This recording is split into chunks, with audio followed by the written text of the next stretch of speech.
Fala galera, beleza? Aqui é o Jefão, da geração Let's Go. Quero estar conversando com vocês aí um pouco sobre clericalismo. O que é, como surgiu, o que é benéfico e o que não é benéfico para nós, esse clericalismo. Amém? Quero estar lendo um texto aqui com vocês em 1 Pedro capítulo 2, no versículo 9 e o 10. Vamos lá? Mas vocês são a raça escolhida, os sacerdotes do rei, a nação completamente dedicada a Deus, o povo que pertence a Ele. Vocês foram escolhidos para anunciar os atos poderosos de Deus, que o chamou da escuridão para a sua maravilhosa luz. Antes vocês não eram o povo de Deus, mas agora são o seu povo. Antes não conheciam a misericórdia de Deus, mas agora já receberam a sua misericórdia. Glória a Deus. A primeira vez que eu ouvi falar de clericalismo foi quando eu fui lá no Pará. E como eu falei, né, alguns vídeos antes aí, né, eu fui lá no Pará, visitei, fiquei uma semana lá, alguns anos atrás. Visitei megas igrejas, igrejas de jovens, igrejas de famílias, igrejas de classe média alta, classe média baixa, igreja de operário. E quando em uma dessas igrejas a gente teve a reunião com um pastor que dirigiu essa igreja. Ele foi o pioneiro, né, na implantação celular lá no Pará, nessas igrejas. E a gente teve uma reunião com ele. Ele começou a falar sobre clericalismo. E eu achei muito interessante quando ele começou a falar sobre isso, e eu peguei, ele escreveu um livro, que é esse livro aqui, ó. Eu deixei ele separadinho aqui, ó. Esse livro, se você quiser procurar, é o único livro que ele escreveu e muito bom. Removendo as doenças do ministério, pastor Lorival. E aí o que acontece? Eu comprei esse livro e comecei a dar uma lida, e abriu muito a minha mente.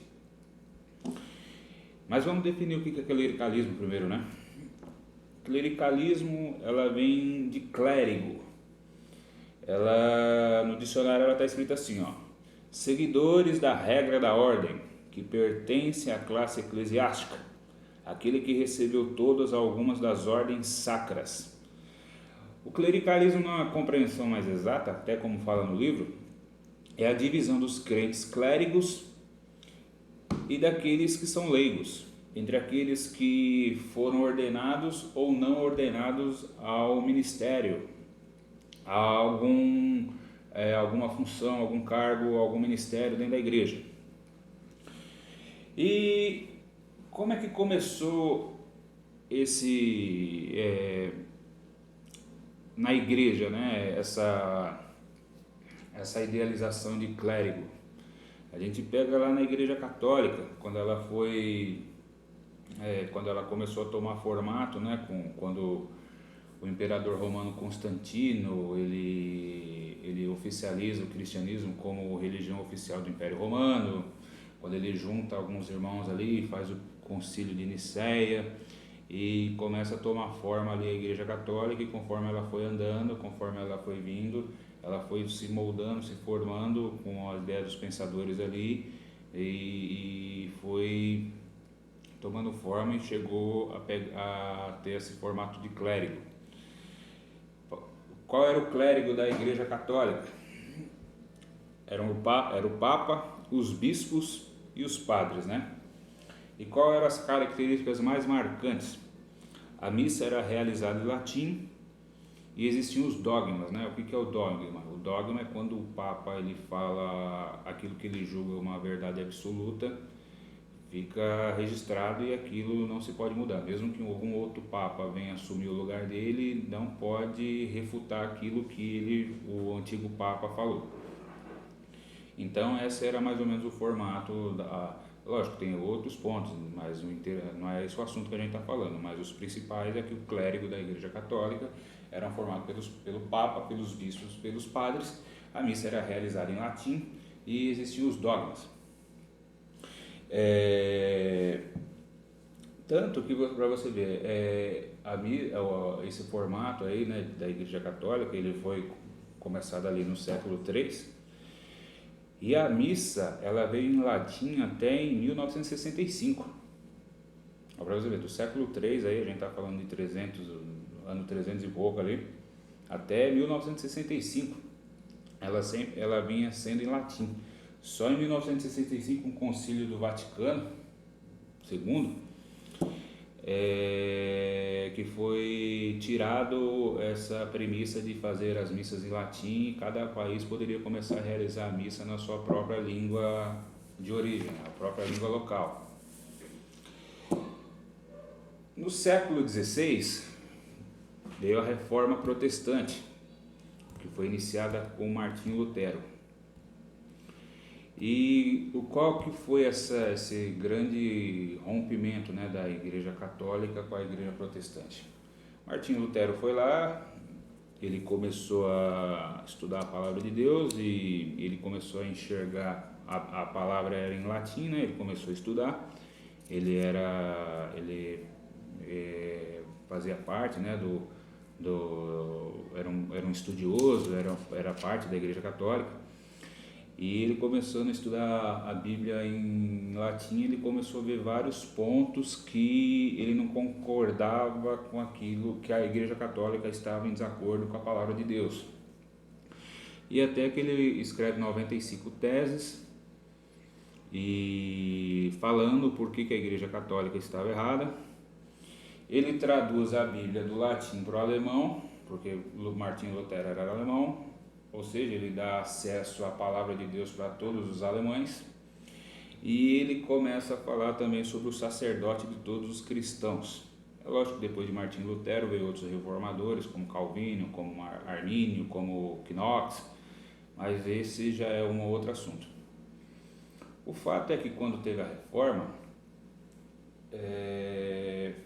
teve esse rompimento, e a palavra ela foi dada a todas as pessoas. A grande diferença que eu vejo é que a palavra ela estava na mão de um grupo de pessoas, e a partir de Lutero a palavra ela foi expandida para todas as pessoas. Porque depois os outros reformadores também traduziram a palavra de Deus para as suas respectivas línguas, né? Foi traduzida para o inglês, para o espanhol, enfim, para o francês. Então, a grande sacada assim, da reforma que eu vejo foi traduzir a Bíblia do latim, onde ela estava só na mão de um grupo de pessoas, que era o clérigo, para toda a população. Porque a Bíblia fala o quê? Conhecereis a verdade, João 8,32, conhecereis a verdade vos libertará. A Bíblia também fala lá em Oséias 4,6, meu povo perece pela falta do conhecimento. Então, a grande sacada foi dar a palavra para o povo. E nisso houve grandes mudanças, né, na forma que nós víamos o cristianismo, na forma que nós víamos a palavra, na forma como nós víamos Deus, na forma como nós nos víamos diante de Deus.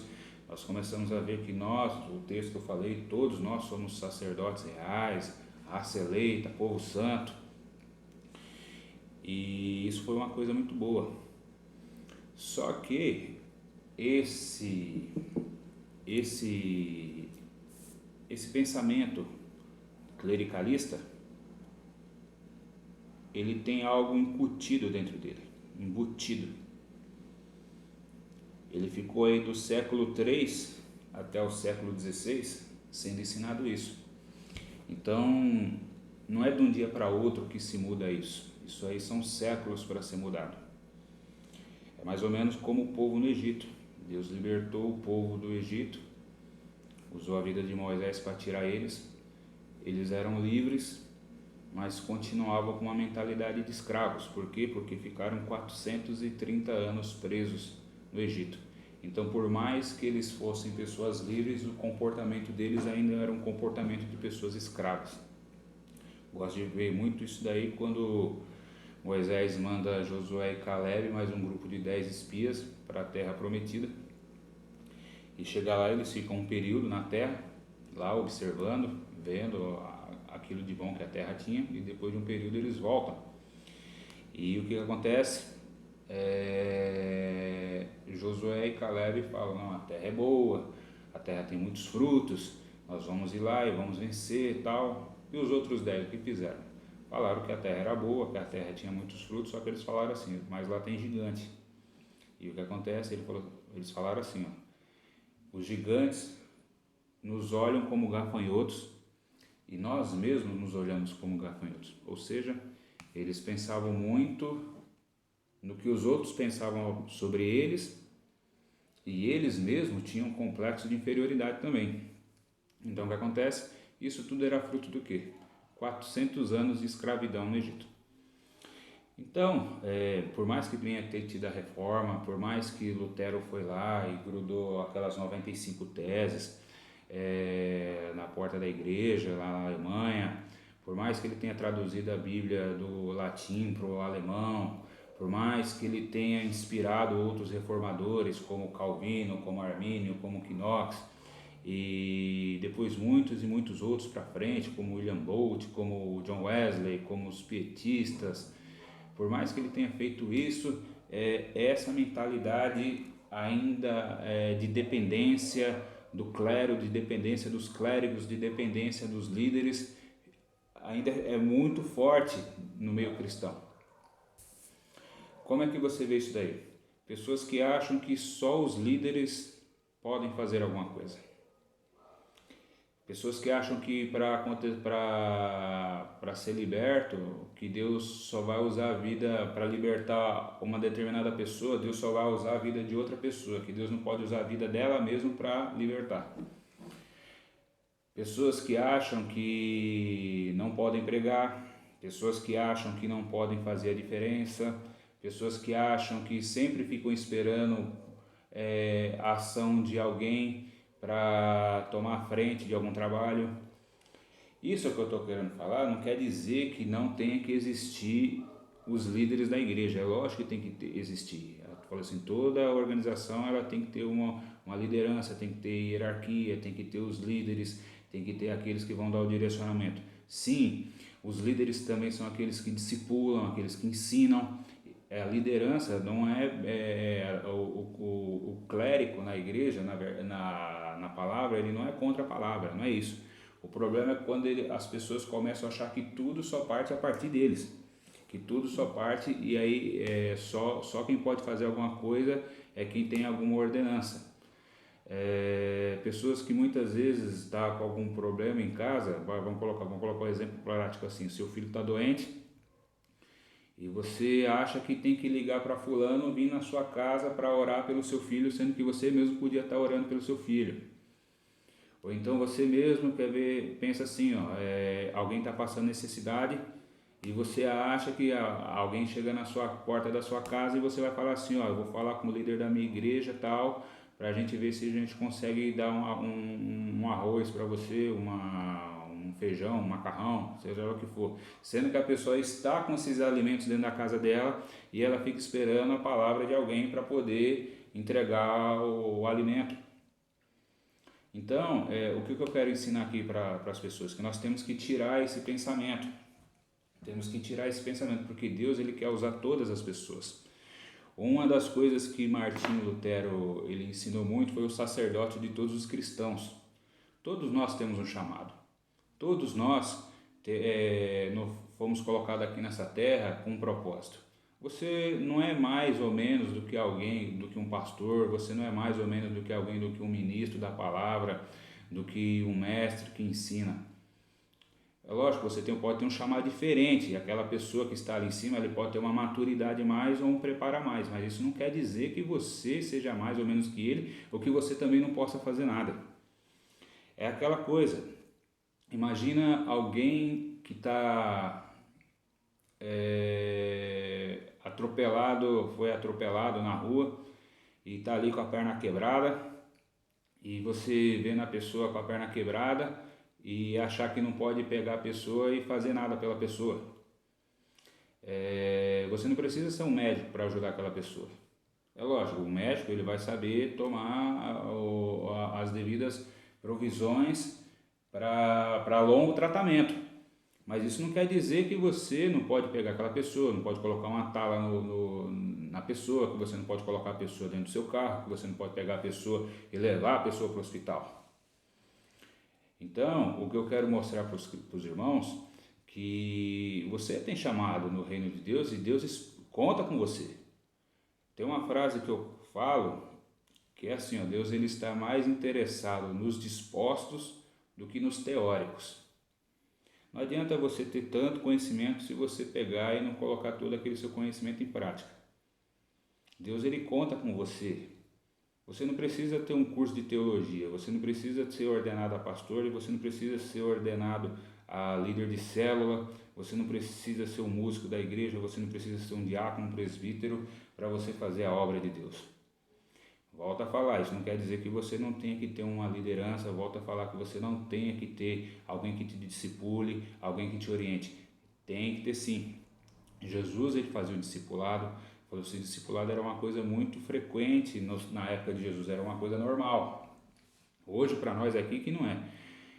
Existe uma disparidade, ou a pessoa ela quer ser discipulada ao ponto de não querer fazer nada achando que tudo é função do líder e o líder tem que fazer tudo, ou tem aquele que não quer prestar conta para ninguém. Não é isso que eu estou falando, nem uma coisa nem outra. Estou falando que você tem que ter um equilíbrio, você tem que ter um líder que te discipule, que te oriente, que te mostre na palavra de Deus, que você possa confessar seus pecados, que você possa se abrir, que você possa abrir alguém que seja a voz na sua vida para te dar crescimento, alguém que seja uma catapulta para que possa alavancar seu ministério, para que possa alavancar seu chamado, ajudar você no seu chamado, nos seus dons, nos seus talentos. Você precisa dessas pessoas. Só que também isso não quer dizer que você vai ficar sempre ali na aba, sempre esperando, esperando alguma coisa. O que Jesus fez? Jesus ele treinou os caras 3 anos e depois o que ele fez? Ele enviou os caras. E não só enviou os caras quando eles foi assunto aos céus. A gente vê que Jesus ele enviou 70 pessoas, de 2 em 2. E ali aqueles 70, eles não eram os apóstolos. Eles eram pessoas comuns, como eu e você. Então, não fique esperando para ajudar alguém. Eu falo isso por quê? Por causa que a geração Let's Go, de um tempo para cá, ela está aumentando muito a visão dela no sentido da expansão para fora da igreja. Além de a gente levar o evangelho, além de a gente levar a salvação, que é o principal, que é a pedra angular, que é o Senhor Jesus Cristo. Tudo tem base no Senhor Jesus Cristo, porque todo o ministério dentro da igreja ela tem que ser baseado no evangelho, porque se não for baseado no evangelho não perde sentido. E a partir disso nós estamos começando a ver a necessidade de trabalhos sociais, como a gente se associou com a ONG Uma Mão Amiga, como a gente agora está se associando à Clínica Criso. Em nome do Senhor Jesus Cristo, Deus vai dar outros direcionamentos para a gente. E como a gente faz o Fora da Caixa, né, que é a igreja fora do templo, fora das 4 paredes. E o que acontece? Eu percebo que tem muitas pessoas que nos veem como se a solução fosse somente nós. E esperam muito de nós. Não, querido, você pode aí, onde você está, você pode ajudar alguém. Seja como esse cara, se você não é um médico que sabe, vai cuidar a longo prazo, mas faça os primeiros socorros na pessoa. Não fique esperando a gente chegar lá para fazer as coisas. Se você pode fazer e sabe que pode fazer alguma coisa, faça. Deus está esperando aqueles que vão falar assim, ó, eis-me aqui, envia-me a mim. Deus não está procurando aqueles que são teólogos, aqueles que são doutores em teologia, ou doutores em psicologia, ou doutores em medicina, ou aqueles que falam demais, que sabem abordar, que sabem conversar. Não, Deus está esperando aqueles que querem fazer. Deus não procura, não escolhe os capacitados, mas Deus capacita os escolhidos, como a Bíblia fala lá em João 15. Se disponha, da forma que você sabe, da forma que você... Não importa, fala assim, tudo tem que ter o primeiro passo. Ah, Jefão, eu não sei falar, Jefão, eu não sei como fazer. Comece querendo fazer, meu. E a gente está lá para te ajudar. A gente vai estar lá para te orientar. Faz assim, faz assado, fala daquele jeito, mas o que você tem que ter é iniciativa. Se você tem alimento, doe seu alimento. Se você tem roupa, doe sua roupa. Se você conhece a palavra de Deus, pregue ela. Ah, mas Jefão, mas eu não conheço quase nada. Dê o seu testemunho. Deus fez algo pela sua vida. Você muitas vezes não vai pregar nas suas palavras, você vai pregar nas suas ações. Um abraço que você dê em alguém. Deus conta com isso. Deus, ele quer usar a sua vida. Deus, ele não quer só usar os líderes, mas ele quer usar toda a igreja dele, ele quer usar todas as pessoas que creem nele, todos aqueles que confessaram o nome do Senhor Jesus Cristo como Senhor e Salvador das suas vidas. O texto que eu li, ele fala sobre isso. Ele não fala assim, os líderes são o sacerdócio real, a raça eleita. Ele fala, não, agora vocês, ele está falando de todos nós. Todos somos raça eleita, todos somos sacerdote real, todos somos povo santo. E todos, Deus, ele quer usar todos. Eu vejo assim, a pior coisa que está acontecendo na igreja hoje é a falta de maturidade dentro da igreja. E essa falta de maturidade se dá muitas vezes também, não só porque a pessoa não sabe, mas é porque muitas vezes ela não quer aprender. Ou então muitas vezes não quer tomar iniciativa. Ou então muitas vezes quer deixar para o outro, porque se o outro fala melhor, o outro faz melhor. Eu vejo assim, eu tenho um testemunho muito legal com o Mazinho, que é o nosso o irmão líder daqui da geração Let's Go do Fora da Caixa. Ele é uma pessoa que ele me inspira muito. Por quê? Porque ele, por mais que ele não saiba fazer alguma coisa, ele nunca fala assim, eu não vou fazer. Ele tenta. Eu desafiei ele não pregava de microfone. Ele começou a pregar. Ele não pregava no meio da praça. Ele tinha vergonha, ele tinha medo, falava assim, se eu falar alguma coisa. Mas ele não falou não pra gente. Eu vou falar uma coisa pra vocês. No dia, quando nós fizemos aqui o primeiro, o Fora da Caixa, eu fiz o primeiro e ele fez o segundo. No dia que ele fez o segundo, ele foi mais usado do que eu. E eu fiquei muito feliz. Ele ficou com medo? Ficou. Ele ficou ansioso? Ele ficou. Mas ele não falou não. E nisso ele se abriu para o agir de Deus na vida dele, ele se dispôs, ele falou, Senhor, eis-me aqui, envia-me a mim, estou aqui. E Deus está usando ele começou a gravar vídeos, ele falou assim, até hoje eu tenho uma certa dificuldade na frente do celular, mas ele nunca fala não para Deus. Isso é lindo. Deus está procurando esse tipo de pessoas dispostas, pessoas que falem, eis-me aqui. Vamos ser essas pessoas. Vamos fazer a diferença. Faça a diferença aí na sua casa, faça a diferença aí no seu bairro, faça a diferença no seu trabalho, faça a diferença na sua escola, na sua faculdade, no meio da sua vizinhança aí. Não fique esperando chegar pessoas que você acha que são mais qualificadas que você. Às vezes vai ter um momento que Deus te colocou naquele lugar porque é para você fazer a diferença. É para você fazer a diferença. Então faça, em nome de Jesus. Que nunca mais esse clericalismo venha dominar as nossas vidas. Nós somos livres, nós somos libertos para fazer a diferença. Em nome de Jesus. Deus abençoe, meus queridos. Um ótimo dia para todos aí, hein? A paz. Tchau, tchau.